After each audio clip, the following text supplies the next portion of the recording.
Hi, welcome to this video. In this video, I'm going to be talking about my bouldering progress, but it's not just going to be limited to bouldering. I'm going to be talking about strength. I'm going to be talking about body image. I'm just going to be yapping through this bouldering progress because I think it's cool to be able to see yourself progressing visually, and that's one of the reasons I love vlogging or filming myself experiencing things. Because look at me, look at how scared I look here. Now, this is supposed to be a pretty easy boulder, but this is my second boulder in my life ever. The first boulder, just look at my arm, sorry, it looks kind of funny. My friend is so done, she's like, yay! So within this video, you're going to be seeing me boulder 3 different days. I have only bouldered 3 days in my entire life, so that's 3 sessions of bouldering, but I plan to go to more bouldering sessions. This is the very first day. This was in December of 2024, and you'll see later on I end up doing bouldering again after a whole year. So my second session was after a whole fucking year, and that was just a couple days ago from the time I'm making this video. And exactly a week after that I went to my 3rd session. But let's get started. So as you can see, I am struggling. The yellow ones are supposed to be pretty easy. I'll put a little chart here of the difficulty of like the color of the boulders and what they mean and all that jazz. Editing me here, it turns out that it's not the color of the boulder that determines the difficulty level. It's the tape on the bouldering path. So if you look at that black tape there, the difficulty level is black, it's not yellow, meaning it's challenging, not easy. No wonder I was struggling for my first time bouldering. I actually got introduced to bouldering thanks to an ex-partner, but I didn't really know much about it before that. I watched videos since then on bouldering and I've just seen it. I've never done it, so like doing it for the first time, of course, was completely different, but it still really helped that I watched a bunch of videos because I saw essentially all the things you could do and how not everything was shoulder or back strength, because those areas are particularly weak for me. I have probably inherited what my mom has. I think it's called trapeziitis. It's basically the inflammation of the trapezius muscle, as this picture says here, and I actually didn't know that the cause of this was poor posture and repetitive strain. My mom kind of talked about it like it was something she was born with, so it's just really good to know that we may have these different physical hindrances, whether it's an inflammation like this or something else that debilitates us, but we might not know that it can be prevented, and especially if it's related to the muscles in such a way that it can be adjusted with proper posture, regular stretching, and ergonomic adjustments. So if we had better education on physical therapy, better access to physical therapy related healthcare, I honestly think that as a society we would not have such drastic mobility issues that we have, that like able-bodied people should not be getting at their ages.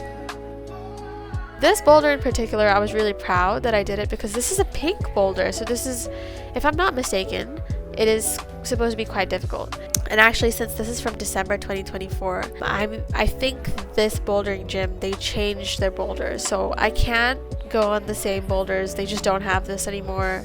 I would have loved to try this out again, like my second time around here. It was funny because I was on this wall the other day and I was like, I remember doing something here that I was like very accomplished by, but I didn't finish the boulder, essentially just wondering where that pink boulder was. But anyway, I kind of just got stuck here and I was still really proud of myself. I think I was the most proud of myself for conquering this boulder even to this extent, given its difficulty and given it was my first session. Okay, so this is December 2025.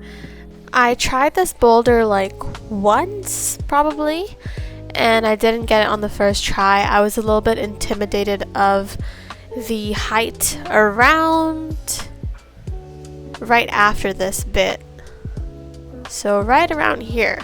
But then I decided to come back to it, and can you just see how much I've improved? Like, I have not gone bouldering in a year, And I have a feeling what helped me with my upper body strength could have been pole dance. This is the same wall where the pink boulder was. You can see how much the wall has changed. So they just arranged stuff around, I guess.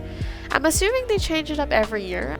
But yeah, let's just watch me do this. I currently still am working through this boulder. It is quite scary even from this height. This is a pretty, low height compared to the entire height of the wall, but when you're up here it is quite scary. What I find particularly scary about this boulder is like you don't have any other bouldering rocks to help you go down, so for me it kind of feels like I can slip anytime, and honestly I'm quite scared of falling. I've recently gotten scared of falling, not because I have a fear of falling in general, but I have fallen a couple times, like with confidence, right? The correct way and everything. But I still managed to fall in a pretty bad way that this specific, I think it's a muscle or like a group of muscles on my foot, they kind of just felt it. It like buzzed from the top of the foot all the way to the sole. So I just deemed that the smartest thing to do if I'm falling correctly, still getting injured, was probably to climb down. Oh, my friend gave me like a little thumbs up here. Well, I don't know if she's my friend yet. Acquaintance, yeah. Yeah, you think it's like all fine, but then when you get higher and higher, it just gets scarier and scarier, which is something that really affected me on this boulder. Not on this particular time, but my third time around bouldering, I was really stuck, like a little bit past this step, because I was like, how the fuck am I gonna get up? But then I saw someone else do it and I was able to do it, but I haven't filmed it. I didn't do this in one go. So I like off camera tried this maybe like twice and I didn't get it, and then I shuffled around a couple other boulders.